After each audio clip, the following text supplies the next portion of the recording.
dilaksanakan oleh media ya sebagai salah satu komponen yang strategis dari sistem pendekatan penanganan ya COVID di Kota Ambon yang dikenal dengan Pentahelix ya.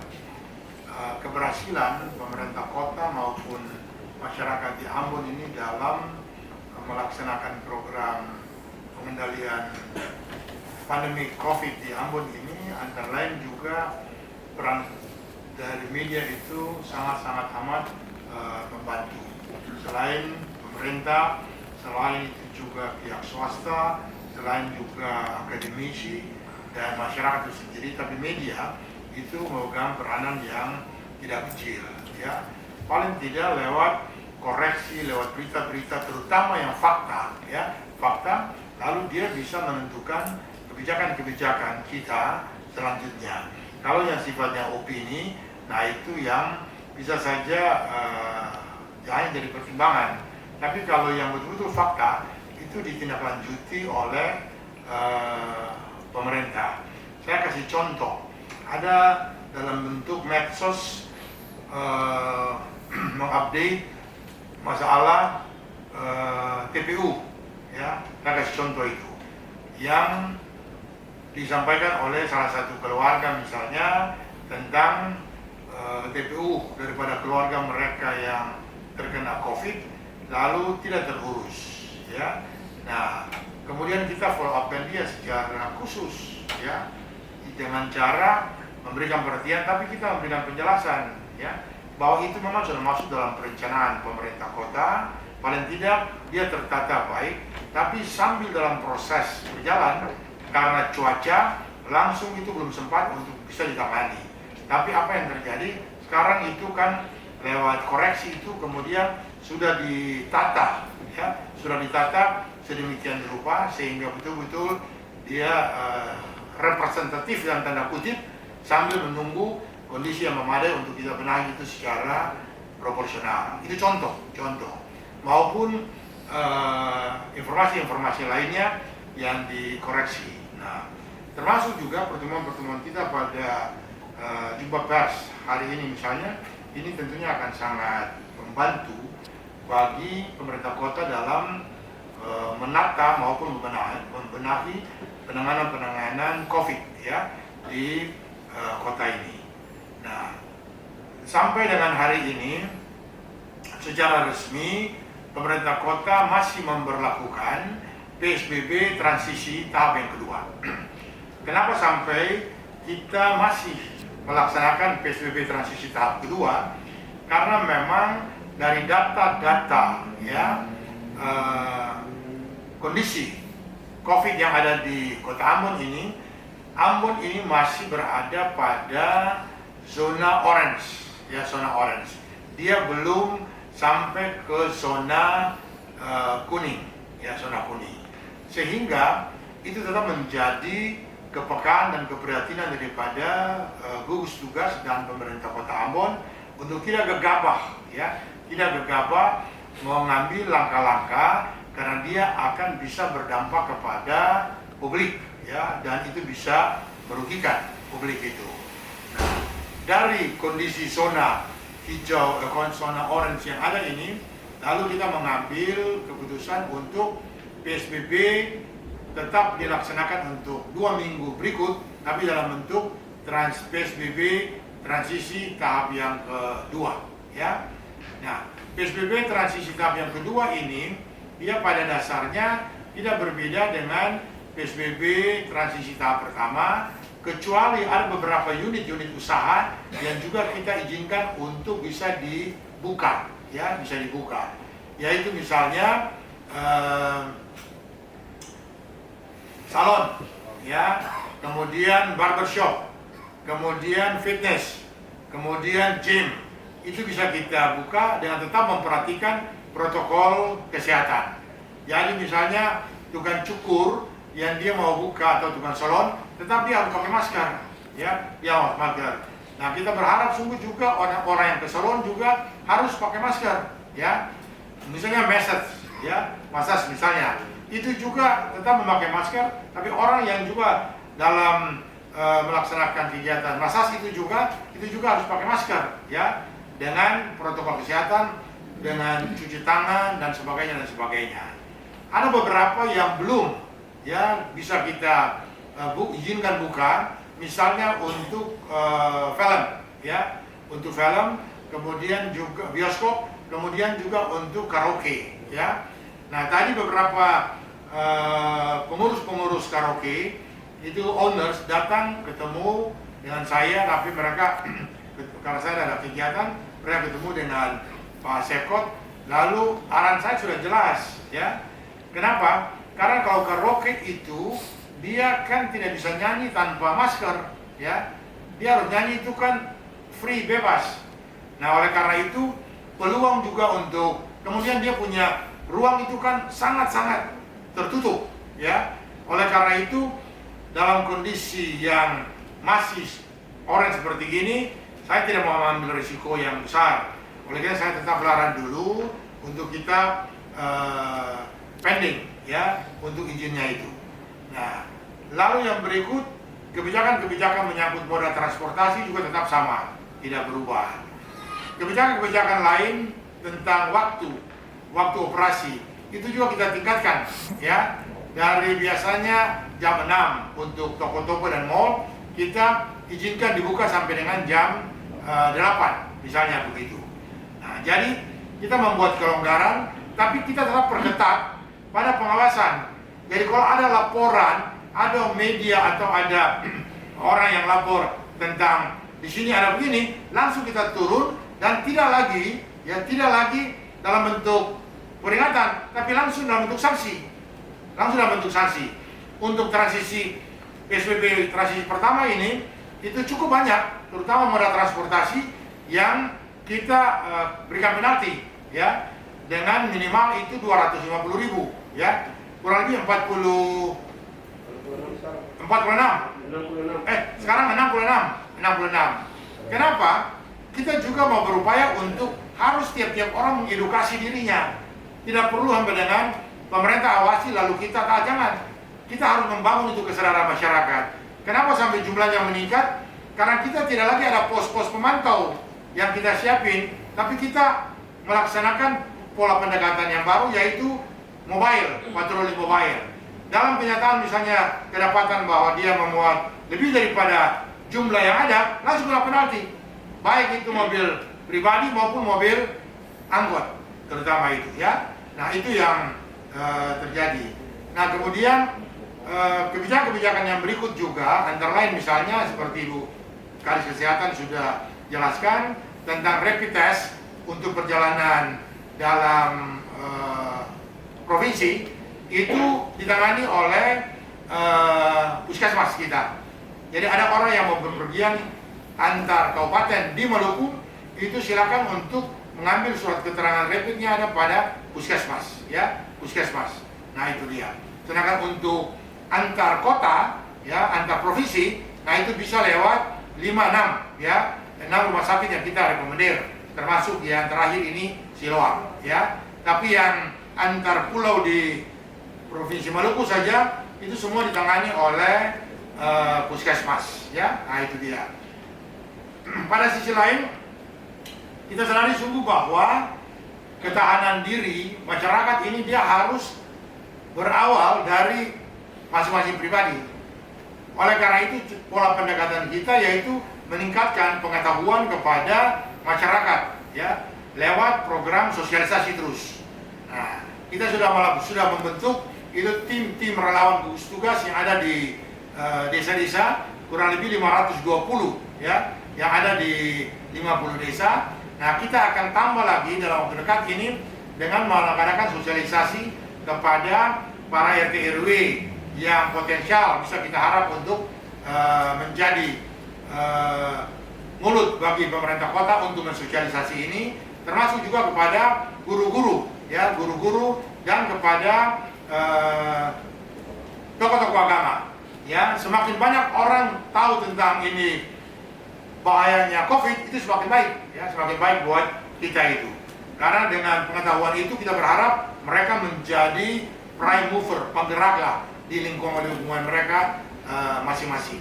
Itu.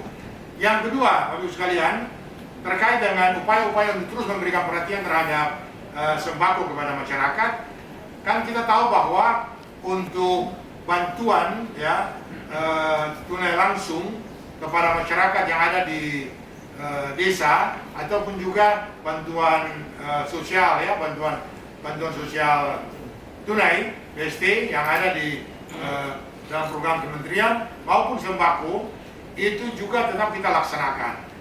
Fakta membuktikan bahwa kurang lebih ada 3.000 ya, plus minus 3.000 sekian yang itu nggak bisa di cover di desa karena keterbatasan dana desa maupun ADD ya. Itu di Batu Merah itu ada 2.611 ya. Kemudian ada di Urmesen sedikit, kemudian ada di Waiheru sedikit ya. Nah, seluruh total kurang lebih 3.000 plus minus 3.000 lebih. Saya sudah menyurat kepada Menteri Sosial untuk kita punya kuota yang masih kurang lebih ada 1.000 yang masih kurang di Kementerian Sosial. Nah, kita lagi minta supaya itu masuk pada tanggung jawab Kementerian Sosial. Nah, lalu selebihnya itu mungkin bisa kita subsidi dari APBD kita. Nah, hari Kamis itu nanti saya jam 2 saya diterima oleh Menteri Sosial ya, Menteri Sosial untuk antara lain membicarakan masalah ini ya. Saya sudah siapkan data-data, saya sudah kirim. Nanti saya dengan staf terkait itu akan hadir di sana untuk menyampaikan itu kepada Pak Menteri. Saya berharap itu bisa menjadi masukan buat kita ya di kota. Nah, itu hal yang kedua. Nah, hal yang ketiga, saya mau jelaskan juga kepada saudara-saudara bahwa ternyata memang dalam melaksanakan tugas dan tanggung jawab selaku gugus tugas, nah itu suka duka juga kita temui ya, suka juga kita juga temui. Ada yang memberikan supporting ya, mendukung ya kita dalam melaksanakan tugas, tapi ada juga yang maki-maki, ada juga yang merasa tidak senang karena kepentingan dia, privilege dia juga terganggu. Bahkan ada yang sempat memukul ya, mengambil tindakan penganiayaan misalnya. Saya kasih contoh tentang kasus kemarin ya yang terjadi di posko perbatasan di Laha ya. Nah, ternyata itu di satu pihak kita mau melaksanakan aturan, tapi di lain pihak juga ada yang menafsirkan salah. Nah, akibat dari miskomunikasi itu lalu terjadi insiden ya, terjadi insiden, tapi gugus tugas pemerintah kota maupun provinsi telah bersama-sama dengan satuannya itu membicarakan dia dan telah diambil tindakan tegas ya, telah diambil tindakan tegas terhadap oknum yang melakukan penganiayaan itu. Bahkan sekarang itu sudah di sel ya, sudah ditahan.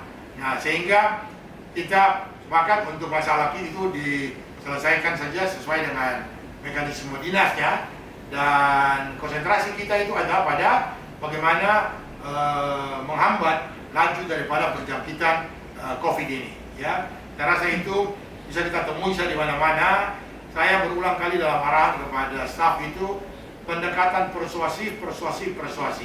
Tapi kadang-kadang selaku manusia kan bisa saja karena emosional dan sebagainya itu dia bisa terjadi. Nah, itu sudah saling memaafkan satu dengan lain.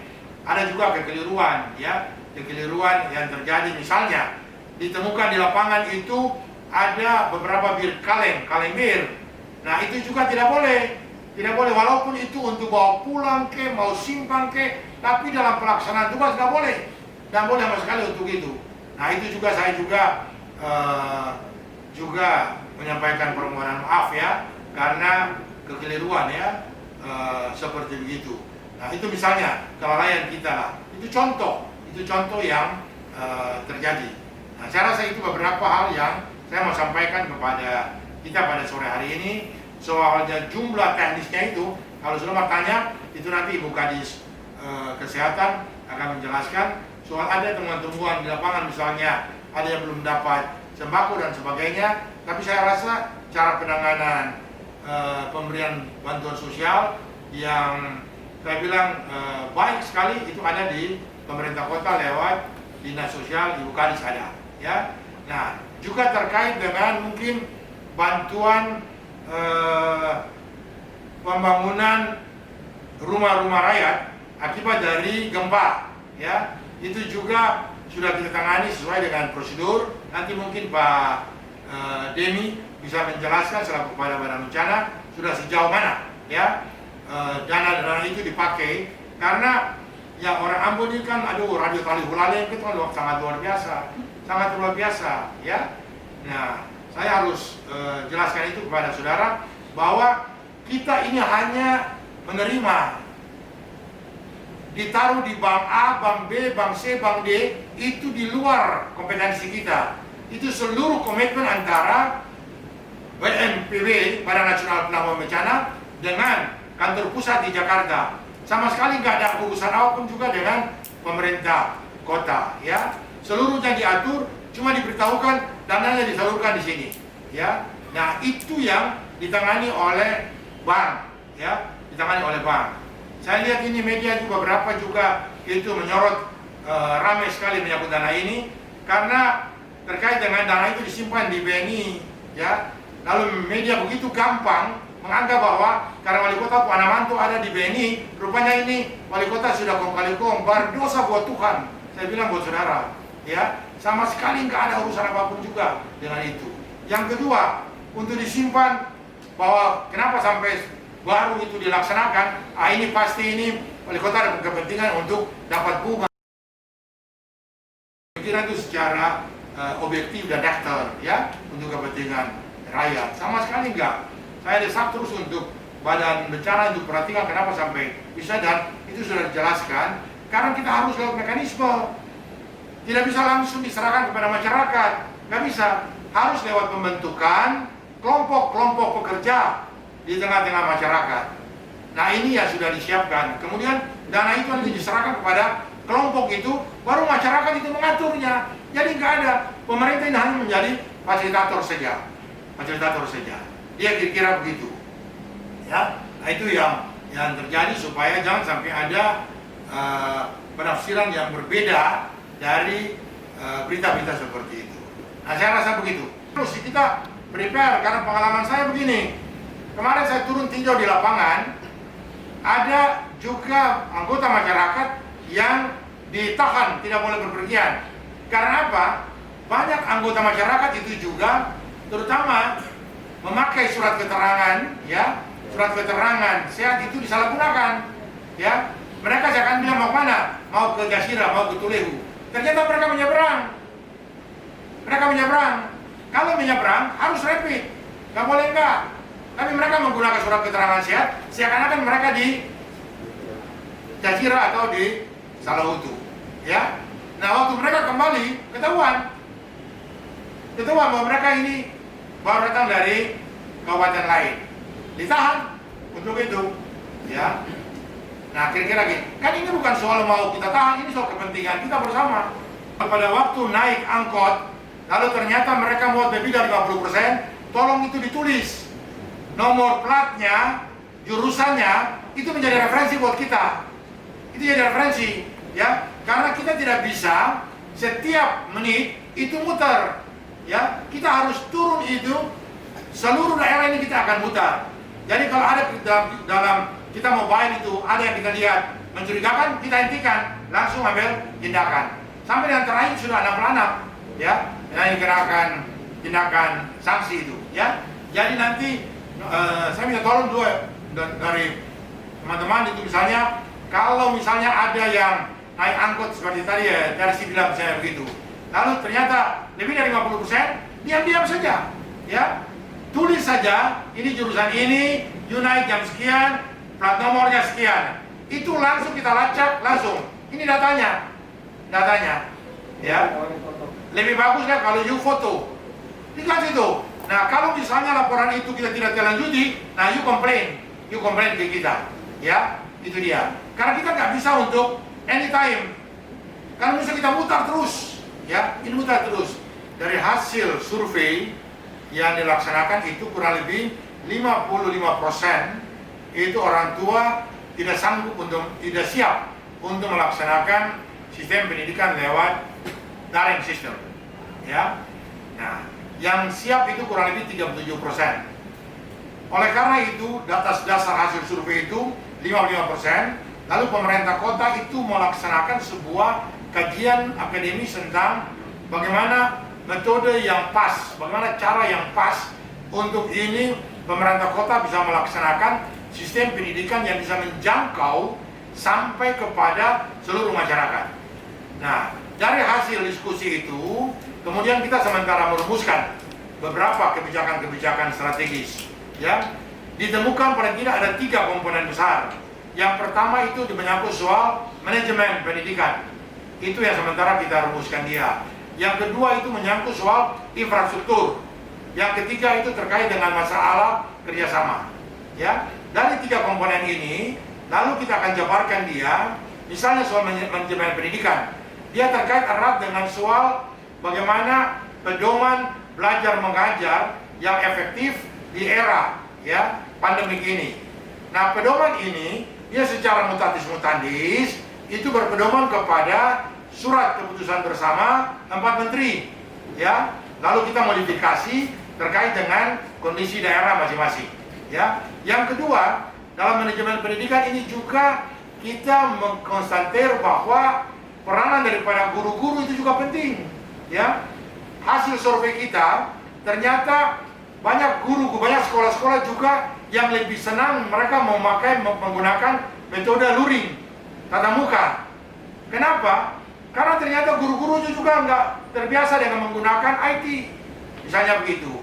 Dan kita tidak bisa tolerir seperti itu, ya. Nah, ada sekolah-sekolah juga yang bisa menggunakan daring secara baik. Cuma problemnya semua anak-anak juga tidak bisa ikuti secara saksama karena hambatan daripada pulsa data, ya, misalnya begitu. Nah, ini semua sementara dikaji. Dalam waktu dekat kita akan rumuskan kebijakan itu. Yang pertama, pedoman belajar mengajar itu. Lalu dari pedoman itu dia harus disupport dengan infrastruktur pendukungnya. Lalu Bapeda juga sementara mendesain, oke, kalau gitu di seluruh ya wilayah Maluku ini dan Ambon ini harus ada jaringan internet. Nah, saudara tahu ini jaringan internet ini sudah masuk sampai ke seluruh desa, ya, kecuali ada 4 yang belum. Kilang, Ema, Naku, Atalai. Itu 4 yang belum, ya. Nah, tetapi dengan jaringan internet itu juga bisa juga dipengaruhi oleh zona yang juga mungkin tidak memadai. Oleh karena dalam pola pendekatan kita untuk pembelajaran jarak jauh ini bisa pertama lewat pendekatan smartphone, bisa lewat pendekatan TV kabel, bisa lewat pendekatan luring, tapi bisa juga lewat pendekatan rumah pintar kerjasama dengan baik Telkom maupun Telkomsel. Ini yang kita dorong betul. Kalau ada yang walaupun jaringan internet sudah masuk, tapi dia blank spot, ya, nah, itu nanti kita akan cari. Ini sementara tim pendidikan akan mengkaji dia. Seharian tadi mereka berapat, kemudian nanti besok juga mereka akan berapat. Lalu kira-kira pikiran mereka begini. Nah, itu yang nanti akan menjadi referensi bagi baik itu Bapeda maupun instansi terkait. Ya, kantor yang jumlah secara kuantitatif pegawainya beraktivitas tinggi dengan masyarakat itu bukan rapid, harus swab. Ya, saya kasih contoh misalnya untuk Dinas Lingkungan Hidup, Pol PP, Damkar, itu wajib swab, ya, supaya kita mengantisipasi jangan sampai terjadi, ya, ini klaster baru. Itu dia. Jadi kita sudah antisipasi. Bahkan kita juga menyurat kepada kantor-kantor lain untuk melaksanakan hal yang sama, ya. Itu langkah kita. Nah, salah satu bentuk prakondisi kita itu yang setiap hari Senin Selasa petugas Pemkot itu turun untuk kampanye masker. Karena salah satu adaptasi gaya baru itu adalah memakai masker. Jadi new normal ini bukan dalam bentuk normal baru, enggak. Ini adaptasi dengan situasi, ya. Bagaimana lifestyle yang baru? Lifestyle yang baru itu apa? Ini jangan ada masker. Ya ke depan nanti kita tiap kali untuk itu, ya dengan masker gitu. Lalu mau apa-apa, cuci tangan dulu, ya. Terus jaga jarak, jaga jarak. Itu bagian daripada gaya hidup yang baru itu.